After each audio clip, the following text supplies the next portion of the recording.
202페이지에 자, 문장 표현을 한번 보겠습니다. 이 문장 표현을 우리가 달리 말해서 뭐라고도 하냐면 이런 걸 이렇게 써놓으세요. 문법 요소라고도 합니다. 이게 대부분 고등학교 1학년 국어 교과서에 실려 있고 언어 매체에도 실려 있습니다. 그래서 이게 이제 문장에 대한 이해가 기본적으로 다 돼 있으면 이제 요걸 이제 어느 정도 이해할 수 있는 거예요. 알았죠?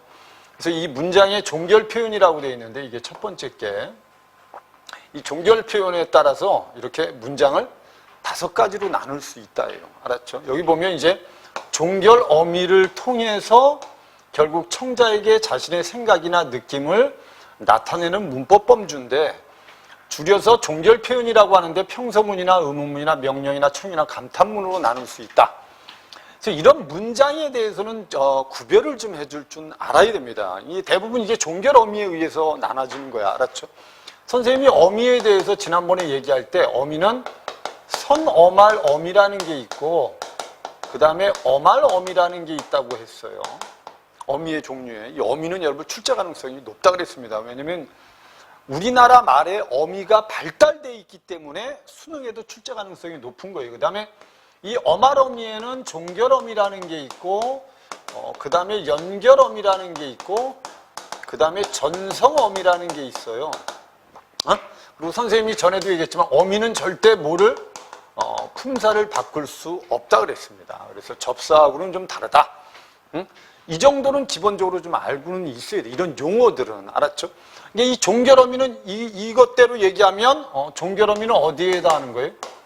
어말어미에 해당하는 겁니다. 알았죠? 그리고 이 어말어미 뒤에는 절대 뭐가 결합할 수 없다 그랬어요. 어미가 올 수 없기 때문에 어말어미라고 쓰는 거예요. 알았죠? 그러니까 선어말어미 뒤에는 어말어미가 올 수 있고 어말어미 뒤에는 어미가 올 수는 없습니다. 알았죠? 이 정도는 좀 알고 있고 그래서 종결 어미에 의해서 문장의 종류가 나눠지는 거예요. 이 평서문의 대표, 평서문은 뭐냐 그랬더니 화자가 청자에게 특별히 요구하는 일 없이 자기의 생각을 단순하게 전달하는 문장을 우리가 평서문이라고 하는 거야. 알았죠? 그러면 이 평서문은 뭘 가지고 나타나냐면 평서형 종결 어미를 통해서 나타내는 거야. 이해됐죠? 평서형 종결 어미의 대표적인 게 뭐냐면 다입니다. 다. 알았죠? 이게 평서형 종결 어미예요. 여기에 대표적인 게 이제 많은 자동차로 도로가 혼잡하다라고 할 때 이 다가 종결 어미입니다. 이 혼잡하까지가 뭐라고 하죠, 우리? 어간이라고 합니다. 어간. 알았죠? 얘가 어미고 얘가 종결 어미예요. 알았죠? 그럼 문장은 끝난 거예요. 문장은 끝난 겁니다. 이해됐죠? 그리고 요게 다가 붙으면 이게 평서문이 돼요. 근데 나중에 이게 담화에 가면 조금 다른 걸 좀 배우게 돼요. 왜냐면 담화는 이렇게 문장만 보면 요게 뭐죠? 평서문입니다. 그러니까 문장 자체만 보면 이게 평서문이에요. 이해된 거죠? 평서문입니다. 알았죠? 근데 요게 상황 맥락, 이 상황을 고려하면 이 담화가 이루어지는 이 문장이 이루어지는 상황을 고려하면 알았죠? 이런 걸 우리가 뭐라고 하냐면 이제 뒤에서 배우는데 다음 시간에 배울 거예요. 맥락이라고 하는데 이 맥락을 고려하면 이게 평서문이 아닐 수도 있어요. 알았죠? 왜냐면 많은 자동차로 도로가 혼잡하다. 이게 병철이가 운전을 딱 하고 가는데 옆에 있는 친구가 병철이한테 야, 자동차 때문에 도로가 혼잡하다. 이렇게 말하면 문장은 평서문이지만 의도는 야, 돌아가 이 새끼야. 이런 의도가 들어있을 수 있다는 거죠. 그럼 어떻게 보면 문장 자체만 보면 평서문이지만 그 속에 들어있는 건 뭐의 의도가 들어있다는 거예요? 명령의 의도가 들어있다는 거야. 요걸 이제 담화에서 이런 걸 뭐라고 하냐면 이런 걸 이제 담화에서는 간접담화라고 하는 거야. 이해된 거죠? 무슨 말인지 이해되죠? 이 왜 간접담화는 뭐냐면 이 문장의 종류하고 실제 말하는 의도가 일치하지 않으면 알았죠? 이런 걸 간접담화라고 해요. 직접담화는 뭐냐면 얘하고 의도가 일치하면 돼요. 그냥 병철이가 친구한테 많은 자동차로 도로가 혼잡하다 라는 사실을 알려줬다면 이거는 직접담화예요. 이게 된 거죠. 무슨 말인지. 근데 만약에 이렇게 말하고 병철이한테 이걸 요구했다면, 알았죠? 도로, 야야, 빨리 바꿔 임마 자식아 방향. 이걸 의도했다면 이거는 직접 담화라고 얘기하지 않습니다. 이런 걸 간접 담화라고 해요. 알았죠? 이게 간접 담화는 뭐냐면 문장의 종결 표현과 의도가 일치하지 않는 거예요. 뒤에서 나중에 이제 다음 시간에 선생님하고 또 배울 거예요. 알았죠? 그러니까 이런 걸 좀 알아두세요. 나중에 이제 이런 것들은 담화에서도 출제될 수 있으니까 알아두란 말이야. 알았죠? 아니, 병철이가 겨울인데 창문이 열려 있어. 알았죠? 옆에 있는 친구한테 야, 바람이 참 차다. 이러면 바람이 차다는 평서문이에요. 알았죠? 근데 이제 병철이가 그 상황에서 친구한테 바람이 참 차다 라고 말할 때는 뭐를 요구하는 거예요? 창문 닫아 임마! 뭐 이걸 요구하는 거거든. 알았죠? 이럴 때는 우리가 간접 담화가 될 수 있고. 이해된 거죠? 이 정도만 좀 이해를 해주셨으면 좋겠어요. 그래서 평서문은 뭐 이게 이제 평서형 종결 어미에 의해서 표현되는 게 바로 뭐다? 평서문이다. 알았죠? 자기의 생각을 그냥 단순하게 전달하는 거다. 이해됐죠? 그리고 이런 문장 종결 표현은 뭐에 의해서 나타난다? 종결 어미에 의해서 나타난다. 이 정도만 머릿속에. 그러니까 문법은 아주 깊이 있게 들어갈 필요가 없어요. 선생님 전에도 얘기했잖아.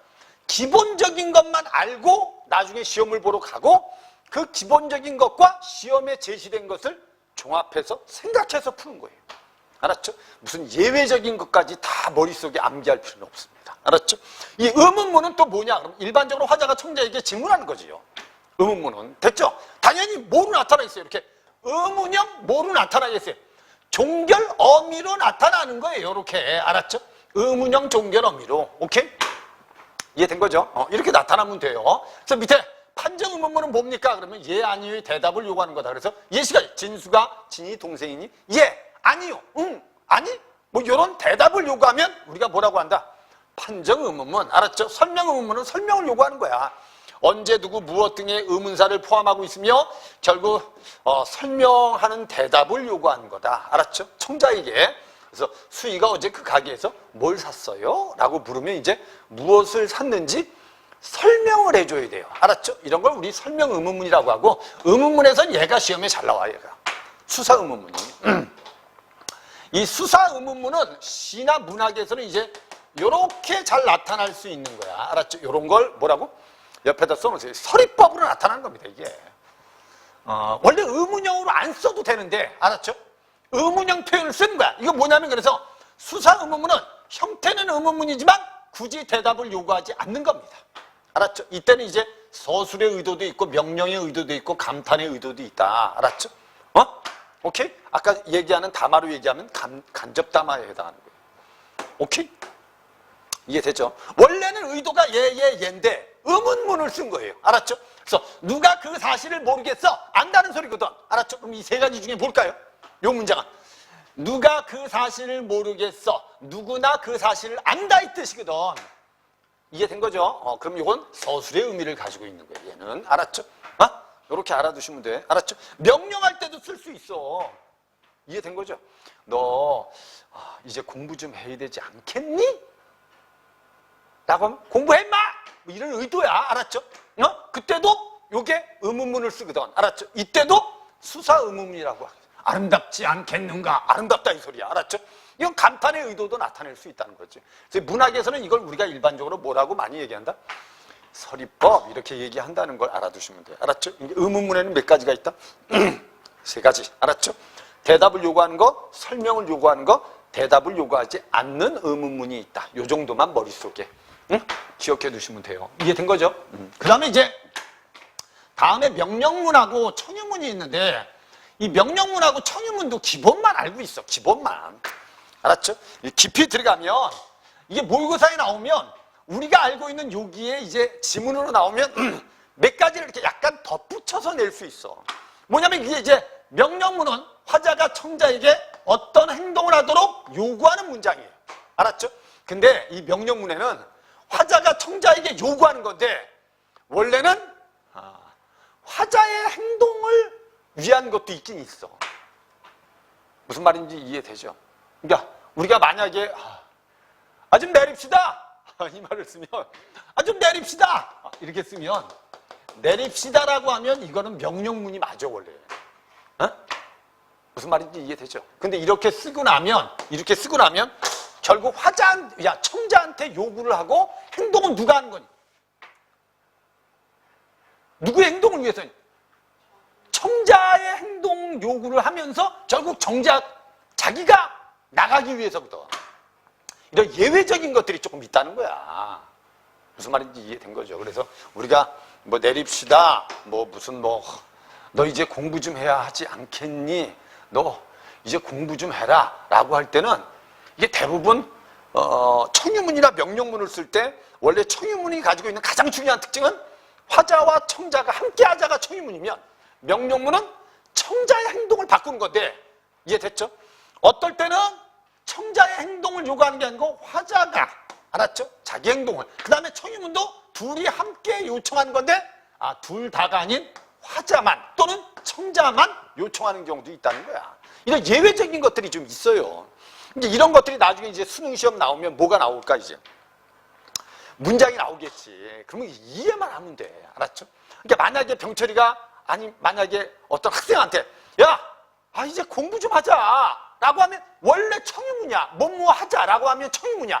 근데 이제 공부 좀 하자 라고 할 때는 병철이가 선생이고 듣는 사람이 학생이면 병철이가 학생한테 너 이제 공부 좀 해라. 이런 의도가 들어있는 거기 때문에 둘이 함께 하는 의미는 아니라는 거지.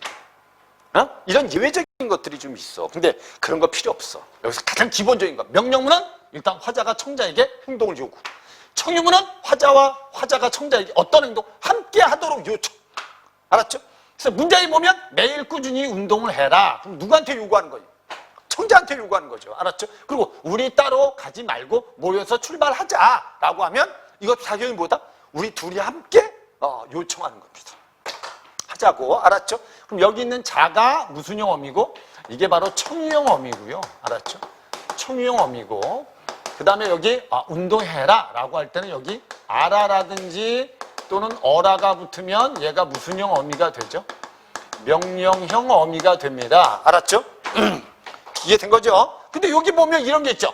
명령문하고 청유문은 공통점도 있지만 차이점도 좀 있어요. 우리가 용어를 배울 때 배웠어요. 알았죠? 우리가 동사하고 이제 다 배운 것들이 나오는 거죠. 복습을 하면서 같이 머릿속에 한번 떠올려 보자는 거지. 동사하고 형용사 중에서 동사에는 명령형 어미나 청유형 어미가 붙지만 알았죠? 형용사에는 명령형이나 청유형 어미가 붙을 수 없다. 이렇게 얘기한 적 있죠? 그걸 이제 머릿속에 떠올려주면 돼요. 알았죠? 그래서 여기 보면 이제 명령문이나 청유형 서술어는 보통 동사로 한정된다라는 건 형용사에는 명령형 어미나 청유형 어미가 붙을 수 없다 이 뜻입니다. 그렇죠? 그 다음에 시간 표현에 선어문 어미 얘가 붙을 수 없어. 명령문이나 청유형 어미는 at, at, get, 더 이런 말이 붙을 수 없어. 알았죠? 여기 보면 매일 꾸준히 공부했어라 뭐 이런 말들 그렇죠? 했더라 이런 말들이 붙을 수 없어. 이해된 거죠? 그래서 함께 쓰이지 않는 게 공통점이야. 공통점. 근데 일반적으로 명령문에 주어는 청자로 한정되는 반면 청유문은 주어는 화자와 청자를 함께 포함하고 있다는 게 아까 요 말이야. 그러니까 화자가 청자에게 함께 할 것을 요청하는 게 청유문이라면 화자가 청자에게만 행동을 요구하면 무슨 문이다? 그렇지. 그렇게 알면 돼. 우리 영어에서도 문장의 종류가 있잖아. 알았죠? 그거하고 똑같다고 생각하시면 됩니다. 근데 이런 문장의 종류가 우리나라 말에서는 무슨 어미를 통해서 종결 어미를 통해서 나타날 수 있다. 알았죠? 이 간타문의 대표적인 건 화자, 청자 별로 의식하지 않아요. 알았죠? 청자 의식하지 않습니다. 그 자기의 느낌을 독백하는 상태로 자신의 느낌을 표현하는 거야. 알았죠? 그래서 밑에 그 사람이 정말 열심히 노력하는구나. 얘가 감탄형 어미입니다. 근데 이 어미는 생각해봐. 야, 봐봐. 우리가 중세국어에도 어미가 있었을까 없었을까? 아유, 당연히 있었지. 우리나라 말인데. 알았죠? 그리고 중세국어에서 이제 현대국어로 오면서 당연히 뭐도 변했을까? 어미도 변했겠지. 그러니까 이런 것들이 나중에 중세국어 공부할 때 어미가 현대국어와 어떻게 다른지도 좀 공부할 필요가 있다는 거예요. 알았죠? 그래야지 나중에 이제 중세국어를 쉽게 맞출 수 있다는 거지. 됐죠? 그리고 이런 감탄형 어미가 붙으면 시에서, 문학에서는 무슨적 어조 이렇게 써놓으세요. 이런 걸 무슨적 어조라고 하죠? 그죠? 이렇게 쓰잖아요. 그죠? 이런 용어들을 같이 알아두면 됐죠? 문학을 공부할 때도 도움이 될 수 있다. 오케이? 문장 종결 표현은 여기까지만 알면 됩니다. 그 다음에 이제 중요한 게 뒤에 이제 높임 표현이 나오는데, 선생님이 얘기했잖아. 이거는 우리나라 말에서 이 높임 표현은 아주 발달된 거기 때문에 시험에 나올 출제 가능성이 아주 높다, 이거. 알았죠? 그래서 화자가 어떤 대상에 대해서 높이거나 낮추는 태도를 말하는, 높임 표현은 높이는 대상이 누구인지에 따라서 주체 또는 상대 개체 높임으로 나눈다. 여기서 중요한 말이 여기다가 밑줄을 그어놓으세요. 높이려는 대상이 누구인지, 이게 가장 중요한 말이야. 어? 높이려는 대상이 누구인지. 그러니까 높임 표현하면 다른 거 생각하지 말고 문장이 딱 나오면 이 문장에서 과연 누구를 높이기 위해서 높임 표현을 썼는지를 찾는 게 중요해요. 어? 그리고 꼭 알아도 하나의 문장에는 꼭 하나의 높임만 있지 않아요. 하나의 문장에는 주체나 상대나 개체가 다 섞여 있는 경우도 있고, 주체나 개체가 나타날 때도 있고, 상대나 개체가 나타날 때도 있어요. 알았죠? 여러 가지 높임이 섞여 있을 수 있다는 걸 좀 알아두셔야 돼. 알았죠? 여러 가지 높임이 섞여 있을 수 있다. 그래서 주체 높임의 대표적인 건 뭡니까? 이 주체. 주체가 뭐죠? 주체가? 문장의 주어를 주체라고 하잖아. 알았죠? 우리가 이제 문장 성분에 대해서 배웠고 문장 구조를 배웠으니까 이제 문장에서 뭘 찾을 줄 알아야 돼. 주어를 찾을 줄 알아야지. 선생님이 문장에서 중요한 게 뭐라 그랬죠? 서술어. 그 다음에 이걸 통해서 뭐를 찾는 게? 얘를 찾는 게 아주 중요하다 그랬잖아. 그러니까 주체 높임을 알려면 문장에서 뭔 찾을 줄 알아야지 주체 높임을 알아요. 주어가 뭔지는 알아야지 주체 높임을 찾을 거 아니야. 알았죠? 그래서 밑에 화자가 주체 곧 문장의 주어를 높이는 걸 주체 높임이라고 합니다. 알았죠? 이때는 선, 어말, 어미, 뭐를 통해서? 시를 통해서도 높여요. 옛날 중세국어에도 시가 있었어. 중세국어에는 시만 있는 게 아니고 뭐도 있었냐면 시도 있었지만 샤도 있었어요. 샤도. 주체 높임에. 알았죠? 지금 이거 안 나타나잖아. 그죠? 안 나타나잖아. 이런 것들을 나중에 이제 중세국어 공부할 때 비교해서 좀 알아둬야 돼. 알았죠? 그래서 요 시가 또는 주체, 주격, 조사, 깨서를 쓸 수도 있고, 또는 계시다나 주무시다 등의 어휘를 이용할 수 있다. 자, 봐. 그럼 지금 봐. 주체를 높일 때 사용하는 방법들이 뭐죠? 일단 어미를 이용하는 방법이 있고, 또 하나 뭘 이용하는 방법이 있고, 조사를 이용하는 방법이 있고. 알았죠? 그 다음에 특수 뭐를 이용하는 방법이 있다? 다 똑같아, 이거. 다 똑같아. 알았죠? 그러니까 이렇게 생각하시면 돼요. 우리가 높일 때, 높임법을 쓸 때는 누구를 높였냐가 중요해요. 알았죠? 누구를 어떤 방법으로 높였냐를 이해하시면 돼요. 어떤 방법으로. 알았죠? 누구를 어떤 방법으로 높였냐. 일반적으로 어미를 가지고 높일 수도 있고요. 이해된 거죠? 또는 조사를 가지고 높일 수도 있고. 됐죠? 또는 특수한 뭐를 가지고 높일 수도 있다. 이 세 가지가 가장 기본적인 방법입니다. 높임의 방법. 됐죠? 그러니까 네가 문장을 딱 보고 이게 조사를 가지고 높인 건지, 알았죠? 어미를 가지고 높인 건지, 특수한 어휘를 쓴 건지를 구별해 주면 돼요. 이해된 거죠, 이제? 그래서 여기 주체 높임의 표현은 높여야 할 대상의 신체 일부나, 이게 중요한 신체 일부나 소유물이나 생각 등과 같은 관련된 말을 시를 결합해서 간접적으로 실현하기도 하는데, 이를 우리는 간접 높임이라고도 하고. 알았죠? 이따의 높임 표현 중 계시다를 쓰면 이거는 어휘를 가지고 높인 거기 때문에 직접 높임이지만, 알았죠? 있으시다라고 쓰면 이거는 간접 높임이다. 뭔 소리인지 모르겠다. 그럼 지금부터 이해를 한번 해봅시다. 밑에 있는 이해를 가지고. 밑에 뭐라고 돼 있어요? 선생님께서는 책을 읽으십니다. 그럼 얘가 서술어죠. 주어가 누굽니까? 그죠? 그러면 선생님을 높이기 위해서 얘 썼니 안 썼니? 썼죠. 조사 썼어요. 이해된 거죠? 됐죠? 그 다음에 읽으십니다 할 때 요 시 썼어요 안 썼어요? 썼죠. 어미 썼죠. 맞죠? 이게 답니다. 이게. 그 다음에 이제 선생님께서는 책을 읽으십니다 할 때 요 마지막에 비읍니다를 써서 누구도 높인 거냐면 사실 듣는 사람도 높인 거예요. 이건 좀 이따 뒤에서 할게. 알았죠? 그럼 이 문장에는 주체 높임만 있는 게 아니야. 알았죠? 뭐도 듣는 사람을 높이는 무슨 높임도 있는 거야? 그게 상대 높임도 있는 거야. 근데 우리는 지금 여기서 이제 주체 높임만 이해해야 되니까. 알았죠? 얘가 서술해. 읽으시다가 읽다. 알았죠? 읽다가 서술하고 선생님이 주어야. 알았죠? 그럼 선생님을 높이기 위해서 깨서를 쓰거나 이렇게 시를 쓰면 이게 무슨 높임을 위해서 쓴 거다. 주체 높임을 위해서 쓴 거다. 이렇게 이해하시면 되는 거예요. 그럼 여기에는 주체 높임법이 있다 없다?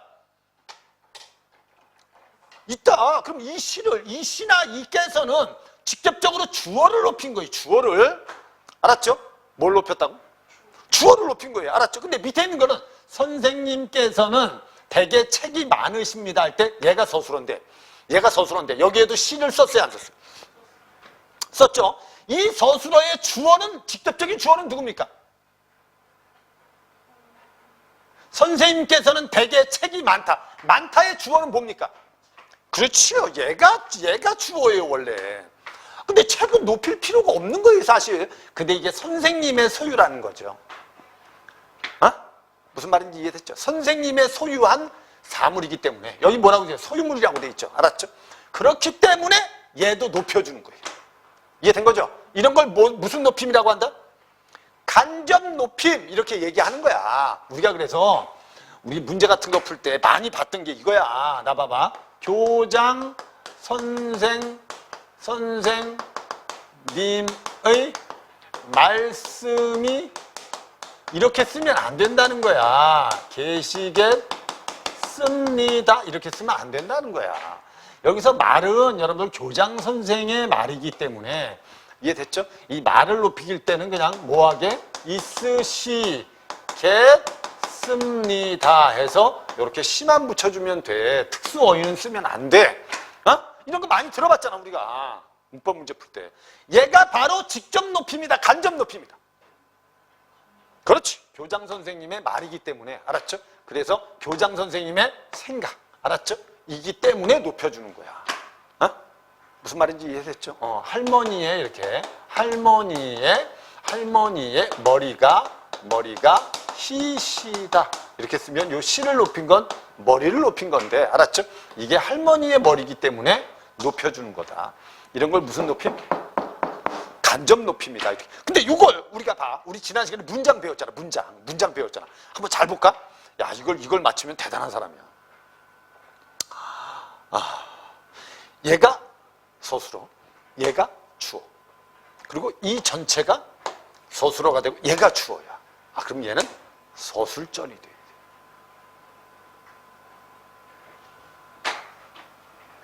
왜 개새끼야? 이러지 말고. 왜 이게 새끼 서술절이야? 얘가 많다의 주어는 책이죠. 그럼 얘가 주어 서술어를 갖춘 하나의 절.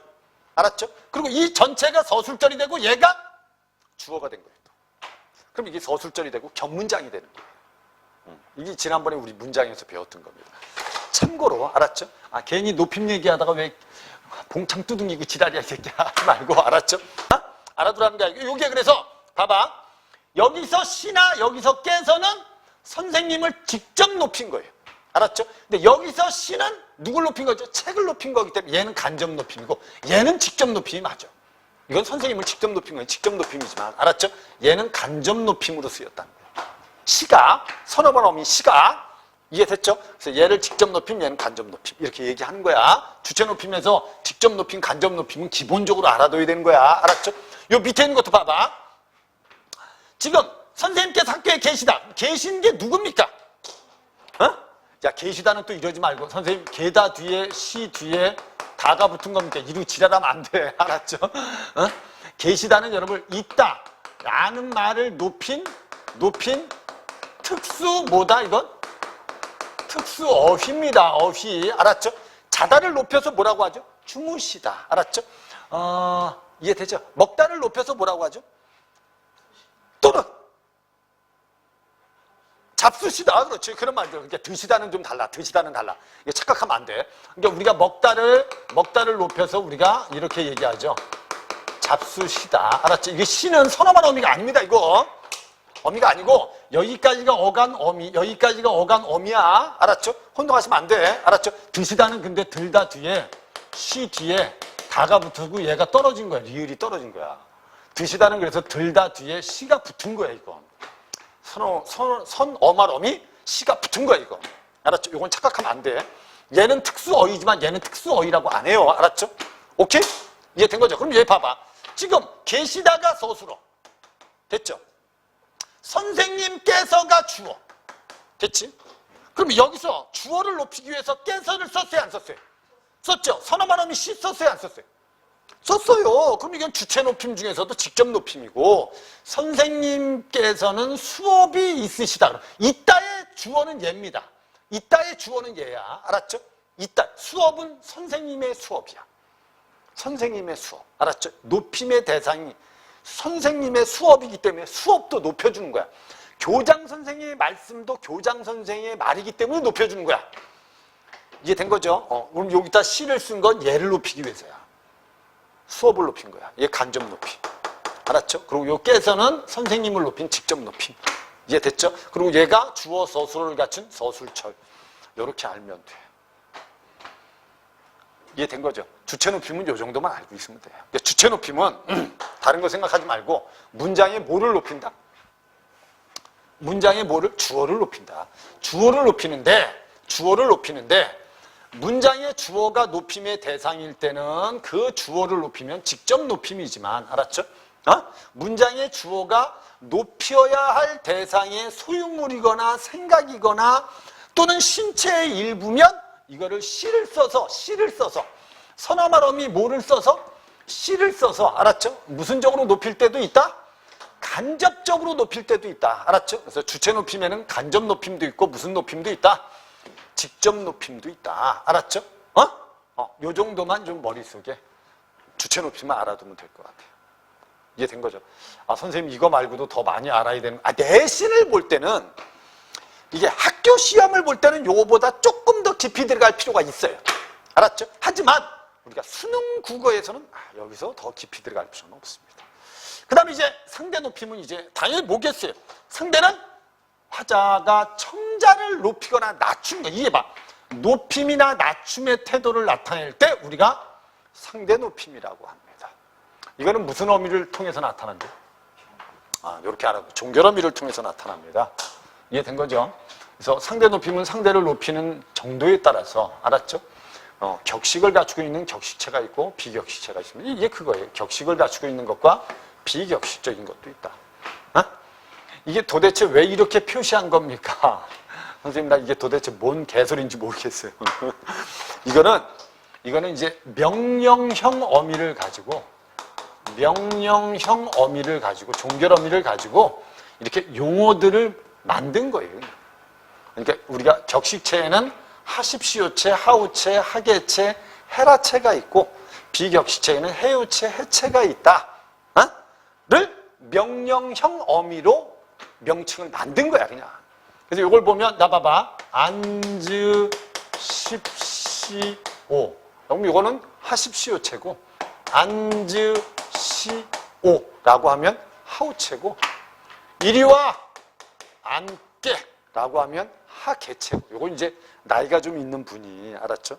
한 중년, 한 노년의 신사가 중년의 남자한테 대부분 말할 때 많이 쓰지. 일로 와서 앉게. 이렇게, 격식이 좀 있다는 거야. 얼른 같이 먹게. 뭐 이런 거. 그러니까 우리가 장인 어른이 사이한테 이렇게 말할 때 좀 많이 쓰는. 어떻게 하려고? 헤라체는, 야! 일로 앉아라! 이런 결국 이제 완전 무시죠. 알았죠? 그 다음에 이제 여기 와서 앉아요. 이렇게 쓰면 요게 해요체고, 요리 와 앉아. 이러면 이제 요 말들은 일상 대화체에서 친근감을 좀 주거든. 아저씨 날씨가 참 춥지요. 이렇게 쓰면 이제 해요체고, 요자 딱 빼버리면 아저씨 날씨가 참 춥지라고 하면 이제 해체가 되는 거야. 알았죠? 이때 요는 종결어미라고 볼 수는 없어. 일반적으로 이 요를, 우리 선생님이 지난번에 얘기했지만 얘는 보조사야. 알았죠? 얘는 보조사입니다. 이렇게 이제 명령형 어미를 가지고 용어를 만든 거라고 생각하시면 돼. 이러면 약간 격식이 있는 말투고, 이러면 격식이 좀 없는 아주 친근한 말투다. 오케이? 이렇게 알아두시면 돼. 이거를 그럼 선생님 이런 그럼 다른 종결 어미하고 같이 다 암기를 해? 그럴 필요 없어. 그럴 필요 없어. 만약에 우리가 이 하계체를 가지고 알았죠? 명령형부터 평서형부터 다 결합했다. 그럼 뭐라고 하면 돼? 뭐라고 하면 돼? 아니, 나 지금 밥 먹네. 그럼 이게 무슨 문이야? 나 지금 밥 먹네. 평서문. 알았죠? 무슨 말인지 이해됐죠? 이거대로 하면 돼. 또는 이제 의문문은, 밥 먹는가? 이렇게. 그럼 의문문이 되는 거야. 밥을 먹는가? 이렇게. 명령문으로 하면 밥 먹게. 이렇게. 무슨 말인지 이해되죠? 그러니까 이게 밥을 먹게 라고 쓰면 이게 무슨 문이 되고? 명령문이 될 수 있고, 이렇게 쓰면 의문문이 될 수 있고, 이렇게 쓰면 뭐가 됐다? 그래, 그렇게 되는 거야. 무슨 말인지 이해되죠? 그럼 요걸 가지고 이제 청유문을 쓰면 뭐? 같이 와서 먹세? 그래. 아유, 우리 함께 밥 먹세? 이렇게 쓰잖아. 알았죠? 그 다음에 이제, 아이고, 밥을 먹는구먼. 이렇게 쓰면, 요게 이제 평서문, 의문문, 명령문, 청유문, 감탄문이 될 수 있는 거야. 근데 얘가 동일하게 다 무슨 채라는 거야. 그렇지? 무슨 채? 그렇게 알아두면 돼. 이거 다 외울 필요 없어. 그러니까 이제 우리가 일반적으로 말투를 좀 알아두란 말이야. 비읍, 시오, 그 다음에 오, 됐죠? 개, 그 다음에 라, 요, 그 다음에 해. 만 썼을 때 요렇게 우리는 상대 높임을 6개의 등급으로 나타낼 수 있다. 그럼 너 봐봐. 요거는 뭐 한 거지? 요거는 뭐 한 거지? 높인 거지? 얘는 뭐 한 거지? 낮춘 거지? 얘는 뭐 한 거지? 높인 거지? 얘는 뭐 한 거지? 낮춘 거지. 알았죠? 요게 상대 높임이야. 응? 요걸 또 나눠서 무슨 아주 높임, 아주 예사 높임, 뭐 두루 높임, 이런 말을 쓰는데 EBS 수능 특강에 그런 용어가 없다면 굳이 알아둘 필요까지는 없다는 거예요. 이해된 거죠? 상대 높임은 일단 다른 거 생각하지 말고 누구를 높이는 거다? 그렇지? 듣는 사람을 높이거나 낮출 때 우리가 무슨 높임이라고 한다? 그렇지, 상대 높임이라고 한다. 이렇게 머릿속에 알아두시면 돼요. 알았죠? 그 다음에 개체 높임은 뭡니까? 그럼 내가 하나 물어볼게. 상대 높임이라고 해서 원래 중세구에는 상대 높임의 어미 중에 얘도 있었어요. 얘도 있었어. 이시라는 것도 있었어요. 알았죠? 근데 상대 높임을 위해서 뭘 쓸 수도 있어요? 특수 어휘를 쓸 수도 있어요. 이해된 거죠? 그러니까 만약에 우리가 꼭 이 종결 어미만 사용하는 게 아니고 다른 걸 이용해서도 상대를 높이거나 낮출 수도 있다는 걸 알아두시면 돼. 알았죠? 그 다음에 객체 높임 같은 경우는 문장에서 객체인 목적어나 부사어를 높이는 건데요. 알았죠? 그 목적어나 부사어에 해당하는 대표적인 게 뭐겠습니까? 그러면 우리는 그 책을 선생님께 드렸다. 원래는 선생님에게인데 에게를 쓰지 않고 이렇게 깨를 쓰면 누구를 높이기 위해서? 선생님이 부사어예요. 알았죠? 그 다음에 들이다란 말을 쓴 것도 누굴 높이기 위해서? 다 선생님을 높이기 위해서 쓴 거예요. 알았죠? 그러면 이렇게 제3자, 객체를 높이는 거면 이게 무슨 높임이다? 객체 높입니다. 미는 할아버지와 할머니를 목적어입니다. 알았죠? 모시고란 말을 쓴 건 할아버지와 할머니를 높이기 위해서 쓴 겁니다. 이렇게 특수 어휘를 쓸 때도 있고, 알았죠? 이렇게 특수 어휘를 쓸 때도 있고, 이렇게 뭐를 쓸 때도 있다? 얘는 조사입니다. 조사. 아까 우리 주격 조사에는 깨서가 있었지만, 알았죠? 부사격 조사에는 깨라는 게 있어요. 알았죠? 깨. 요 깨라는 조사를 쓰거나 이렇게 특수 어휘를 써서 누구를 높일 수 있다? 객체를 높일 수 있다. 그럼 문장 하나를 보면 이런 거 봐봐, 너. 아버지, 할아버지, 써놔. 할아버지께서 선생님께 책을 드렸어요. 이렇게 쓰면 이 한 문장에는 모든 높임이 다 들어있다는 걸 이해를 해야 된다는 거지. 그러니까 요즘 이 높임이 이제 수능 문제에 나오면 이제 여러 개의 이렇게 보기에 문장을 주고 이 문장에 각각 어떤 높임과 어떤 높임이 쓰였고 높이기 위해서 무엇은 어떤 방법을 썼는지를 물을 가능성이 가장 크니까 그것만 알아두면 돼. 알았죠? 그럼 여기서 요는 누구를 높이기 위해서 쓴 거니? 요 빼버리면 어떻게 되지? 아버지, 할아버지께서 선생님께 책을 드렸어! 아마 아버지한테 반말하는 거죠. 그죠? 그러니까 요걸 붙인 건 아버지를 높이기 위해서예요. 그럼 얘를 높인 건 결국 상대 높임이고 이 상대 높임에서 얘는 회유체에 해당한다는 건 좀 알아야 돼. 이해된 거죠? 그럼 얘는 누굴 높이기 위해서 깼니? 깨서는 당연히. 그지, 할아버지를 높이기 위해서. 할아버지가 준 사람 주체입니다. 드린 주체예요. 알았죠? 그럼 당연히 얘는 무슨 높임을 위해서 쓰인 거예요? 그렇죠. 이렇게 주체 높임을 위해서.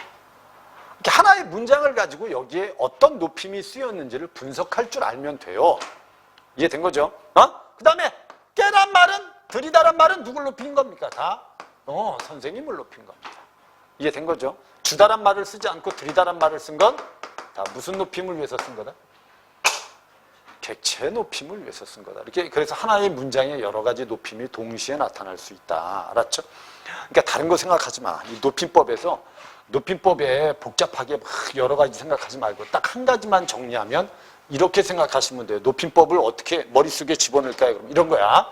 높임의 대상이 누군지를, 대상이 누구, 이걸 찾는 게 중요해. 쓰지 말고 들어. 아까 썼으니까. 그 다음에 그 방법이 무엇인지를 아는 게 중요해. 방법에는 뭐를 이용하는 경우도 있고, 어미, 또는 뭐를 이용한 조사, 또는 특수, 뭐를? 요거만 머릿속에 좀 기억해 두라는 거지. 그래서 과연 그 문장에서 누구를 높이고 있냐를 찾으면 된다. 알았죠? 그래서 주체 높임은 누구를? 주어를. 알았죠? 또는 주어의 소유물이나 소유물 또는 신체의 일부 또는 주체의 생각. 됐죠?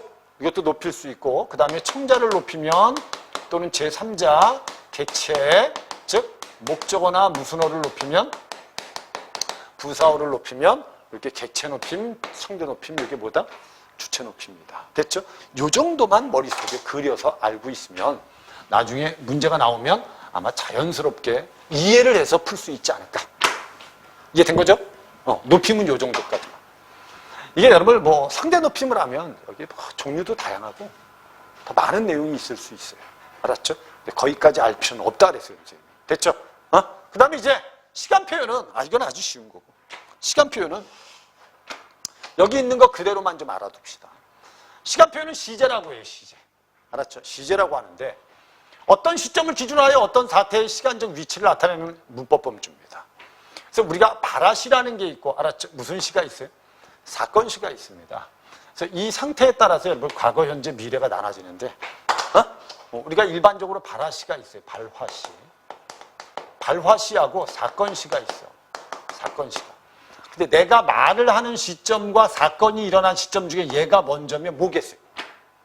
내가 말을 하고 있는 시점과 사건이 일어난 시점을 비교해서 얘가 먼저면 당연히 뭐겠어요?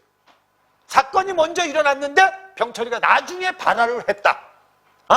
그러면 당연히 이건 과거가 되죠. 어제 병철이가 영희하고 공원에서 만나던데, 이러면 이제 어제 만난 사건이 지금 병철이에 의해서 발화되는 거예요. 알았죠? 그러니까 이 말을 정확하게 이해하시면 돼요. 알았죠? 그리고 발화시하고 말을 하는 시점과, 알았죠? 사건이 일어난 시점이 동일하면 뭐예요? 현재입니다. 알았죠? 근데 발화시하고 사건시 중에서 얘가 먼저 일어나면 뭐다? 됐죠?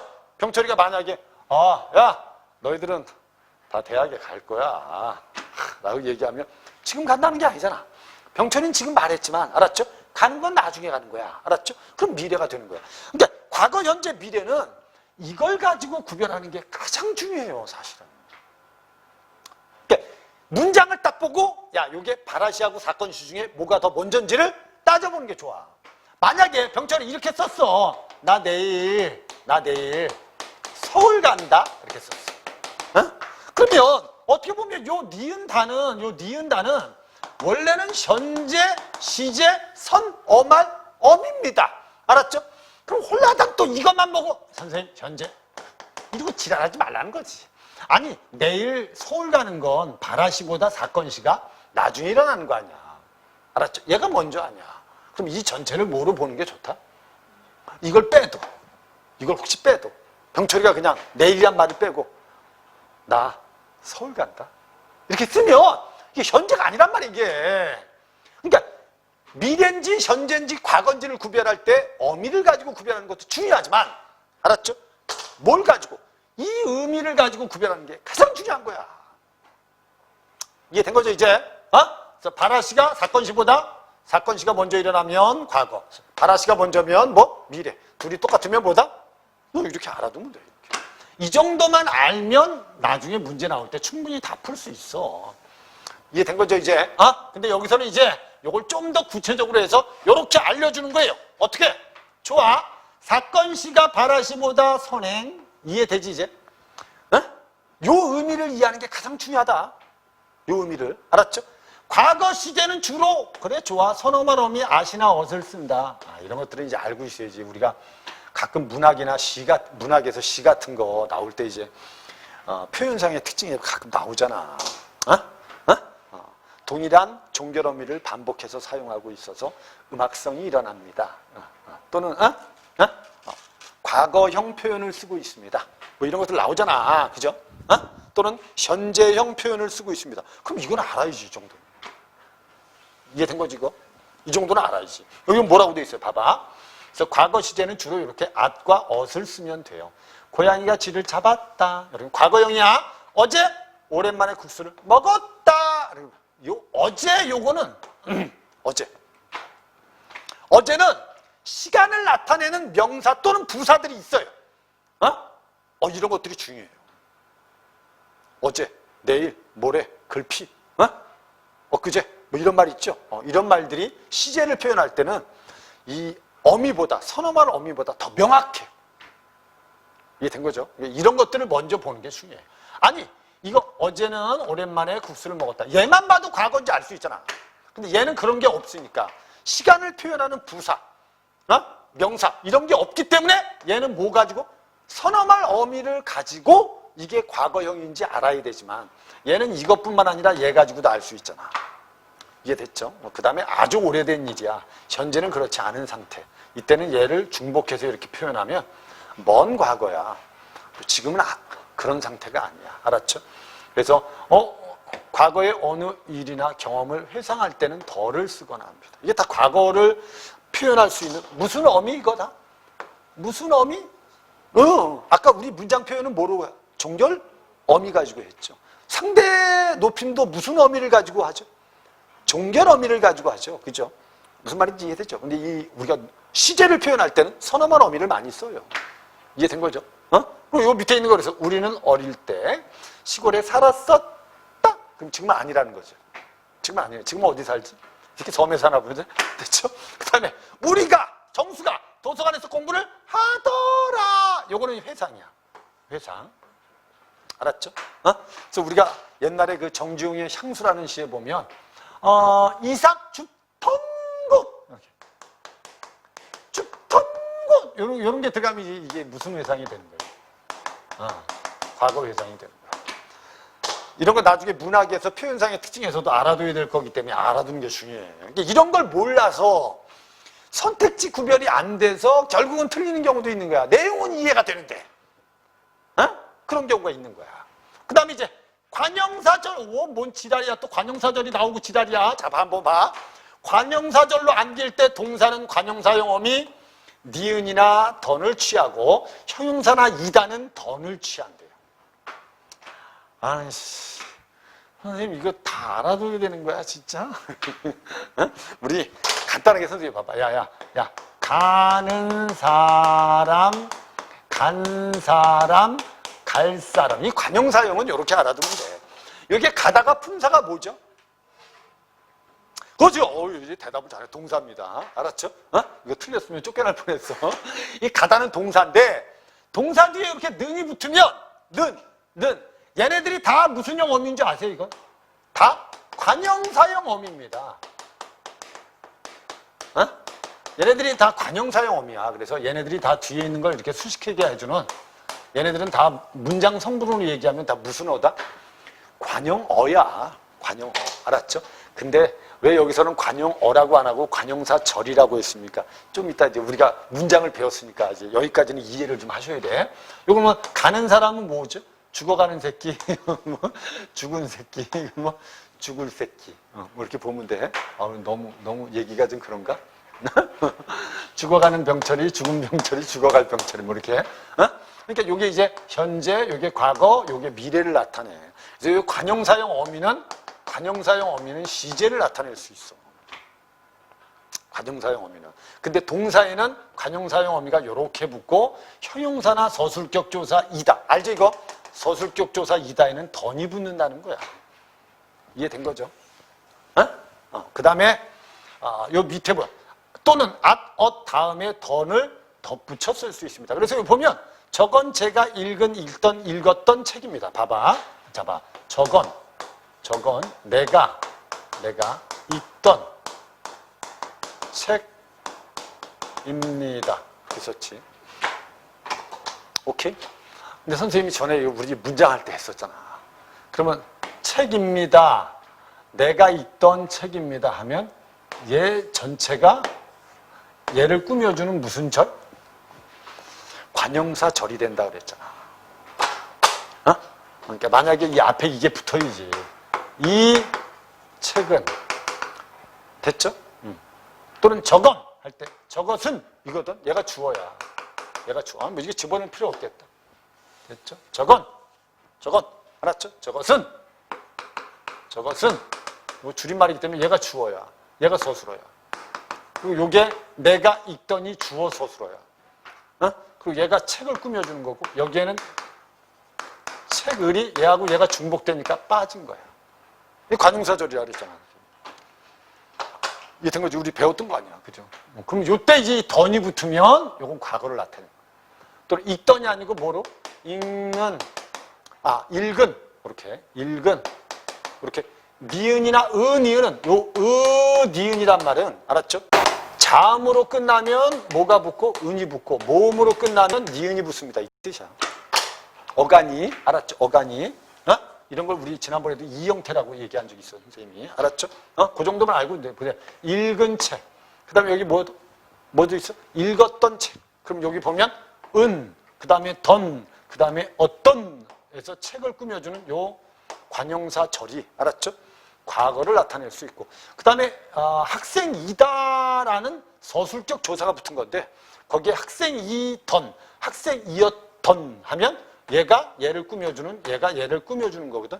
얘도 나는 철수가 학생이던 자 됐죠? 시절이 생각난다면 철수가 학생이었던 이 시절을 꾸며주기 때문에 이 전체가 관용사절이 될 수 있는 거예요. 이해된 거죠? 관용사절이 될 수 있다. 그러면 이제 어떤이나 던이 붙거나 이렇게 은이 붙으면 뭐가 될 수 있다? 과거가 될 수 있다.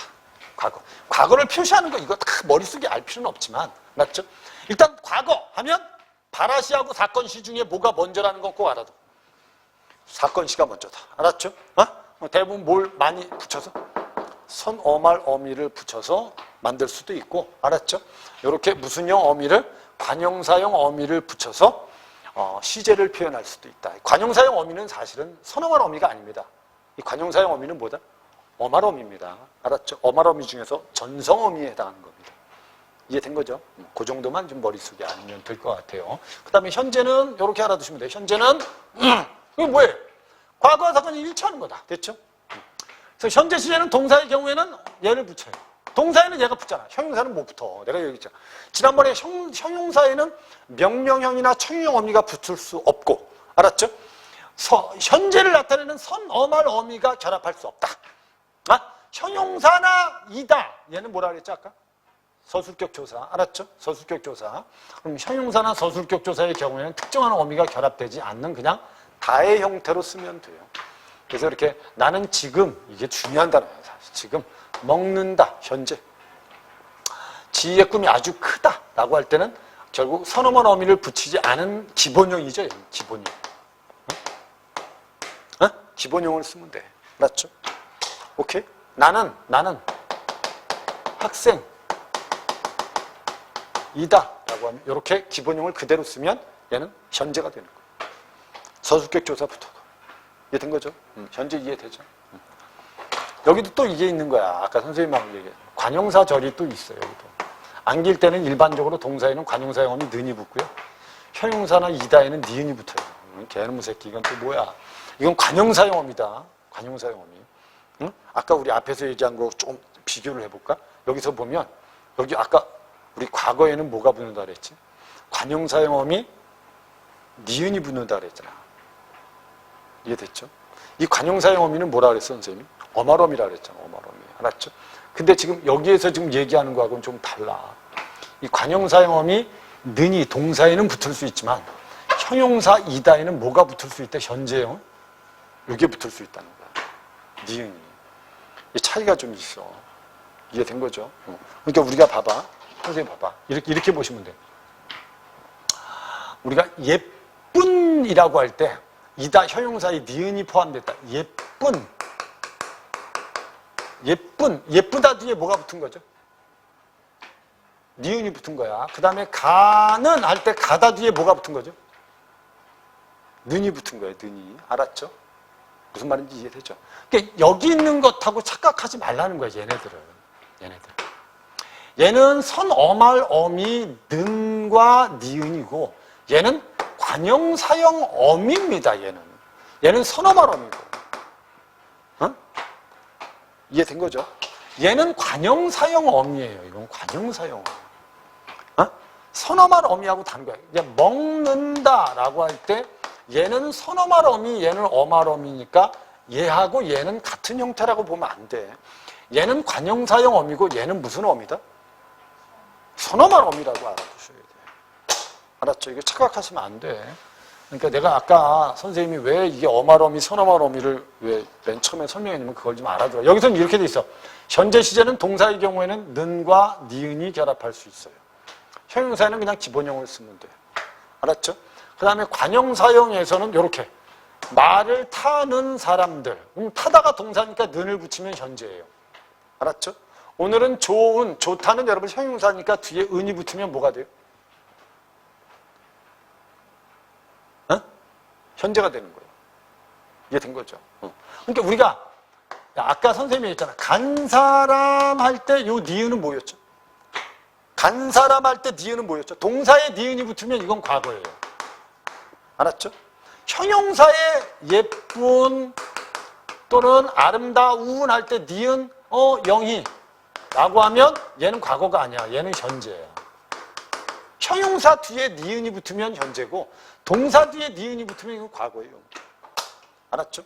그러니까 동사 뒤에는 는이 붙어야 현재고 오케이? 형용사나 서술격 조사에는 니은이 붙어도 현재예요.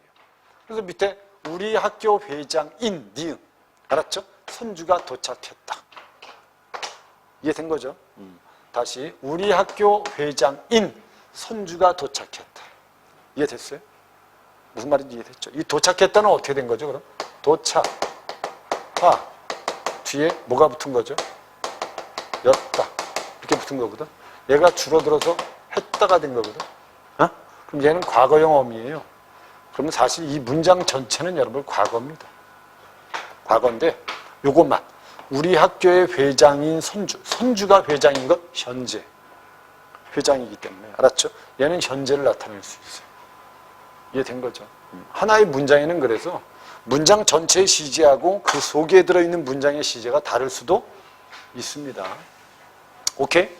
이게 참 이게 복잡한 거예요. 이 어미 가지고 구별하기가 그래서 쉽지가 않아.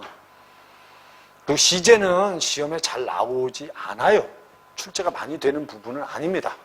그래서 선생님이 이런 어미도 머릿속에 알아두면 좋긴 좋은데 기본적으로 요걸 가지고 구별하는 게 제일 좋다 그랬어.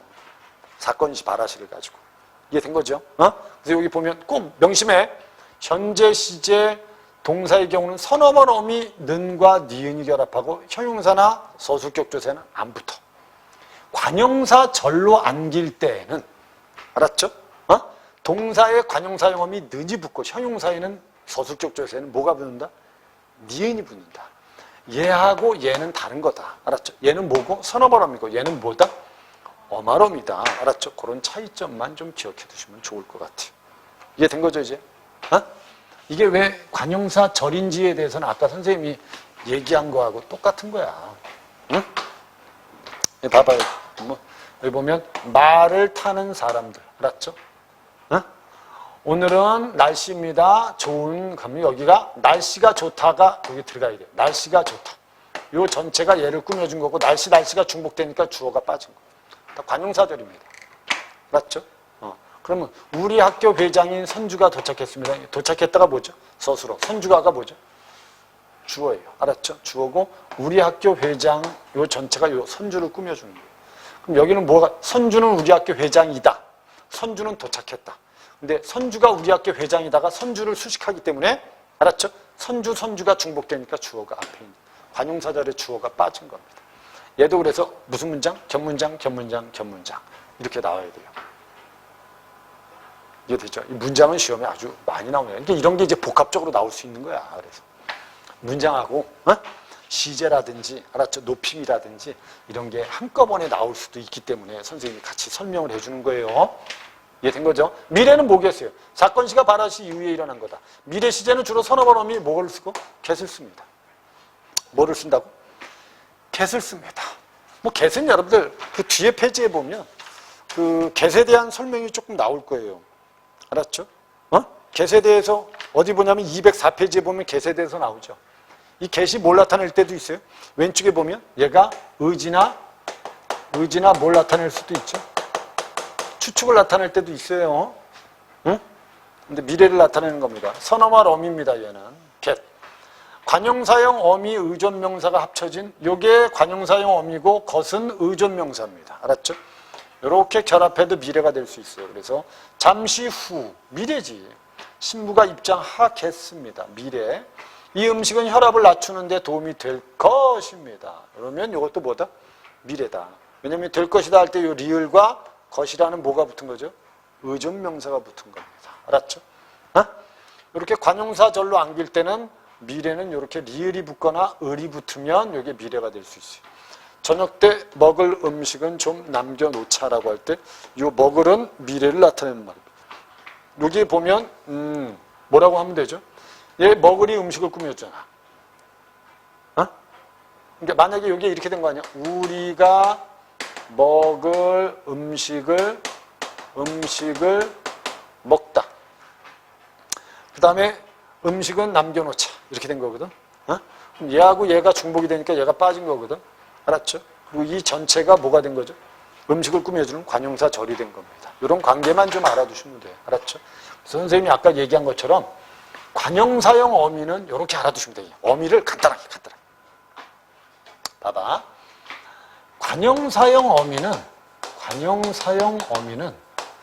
얘는 어말 어미고 무슨 어미? 어말 어미고. 이런 관용사형 어미는 결합할 때 현재를 나타낼 때는 뭐가 결합하고? 는. 동사에는 는. 형용사에는 서술격 조사에는 니은. 알았죠? 오케이? 그 다음에 관용사형 어미 중 과거를 나타낼 때는 뭐죠? 동사에는 니은이 붙는다는 거야. 알았죠? 동사에는. 형용사에는 뭐가 붙는다 그랬어요, 아까? 과거를 나타낼 때? 관용사형 어미. 던이 붙는다 그랬어요, 던. 알았죠? 이해된 거죠? 그 다음에 이제 미래를 나타낼 때는 뭐가 붙는다? 리을이 붙는다는 거죠. 이해된 거죠? 요 정도만 머릿속에 좀 정리를 좀 해놓으시고 얘는 어말이라는 걸 꼭 알아두고 선어말 어미를 나타낼 때는 이게 예전에 모의고사에 한번 나왔어. 올해 모의고사에 한번 나왔었어. 이게 선어말 어미가 결합할 때는 어말 어미가 결합할 때는 좀 다르다는 거지. 현재를 나타내는 선어말 어미는 는이나 니은이 결합할 수 있고 동사에 알았죠? 무슨 말인지 이해했죠? 형용사에 원래 모두 붙을 수 있고 아시나 옷이 붙을 수 있고 됐죠? 그 다음에 뭐가 미래는 get이 붙을 수 있다 이거거든? 여기서 현재, 여기 과거, 여기 미래 알았죠? 근데 여기 품사마다 결합할 수 있는 게 있고 결합할 수 없는 게 있다는 거죠. 그걸 이제 구별만 좀 해주면. 근데 이런 걸 다 머릿속에 외우는 것보다 더 중요한 게 요거라 했어 선생님이. 사건시 발화시가 일치하냐, 사건시 발화시가 앞서냐, 아니면 사건시가 앞서냐. 이걸 가지고 이제 과거, 현재, 미래는 구별할 줄 알아야 됩니다. 이해된 거죠? 이 정도만 머릿속에 기억해 두시면 돼요. 거기 203페이지를 한번 보세요. 한 가지만 좀 정리하고 쉽시다. 203페이지에 보면 오른쪽에 이런 말 나오죠. 현재 시제 사용할 때 미래에 일어날 일이라도 확정적인 일이라고 판단하면 현재 시제를 사용할 수 있어요. 또는 보편적인 사실을 나타낼 때 현재 시제를 사용합니다. 버스가 곧 출발한다는 미래입니까? 현재입니까? 과거입니까? 현재를 표현했지만 시제는 뭐다? 미래입니다. 그렇죠. 미래라고 써놓으세요. 미래입니다.